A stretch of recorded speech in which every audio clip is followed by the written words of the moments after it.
નમસ્કાર મિત્રો, મારી ચેનલમાં તમારું સ્વાગત છે। હવામાન શાસ્ત્રી અંબાલાલ પટેલની આગાહી અનુસાર આજે રાજ્યના કેટલાક વિસ્તારોમાં બેવડી ઋતુનો અનુભવ થઈ શકે છે। તેમજ દિવાળીના તહેવાર પર રાજ્યમાં માવઠાનો માર જોવા મળશે। બેસતા વર્ષના દિવસે રાજ્યમાં વાદળછાયું વાતાવરણ રહેવાની શક્યતા છે। રાજ્યના કેટલાક વિસ્તારોમાં વરસાદ પડવાની શક્યતા છે। વધુ વાત કરવામાં આવે તો ત્યારે તેમજ 13 ઓક્ટોબરથી રાજ્યના વાતાવરણમાં પલટો આવવાની શક્યતા છે। આ ઉપરાંત 18થી 20 ઓક્ટોબર દરમિયાન બંગાળના ઉપસાગરમાં લો પ્રેશર બની શકે છે, જ્યારે 23 ઓગસ્ટની ગુજરાતમાં ઠંડી પવન ફૂંકાવાની શક્યતા છે। ઉલ્લેખનીય છે કે 18 નવેમ્બરથી બંગાળના ઉપસાગરમાં ચક્રવાતની શક્યતા છે।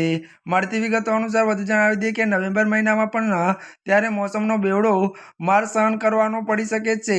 દિવાળીના તહેવારોમાં પણ ગુજરાતના અનેક વિસ્તારોમાં વરસાદ પડી શકે છે। આ ઉપરાંત 18થી 20 ઓક્ટોબર દરમિયાન ત્યારે બંગાળના ઉપસાગરમાં પણ ત્યારે મિત્રો લો પ્રેશર બની શકે છે।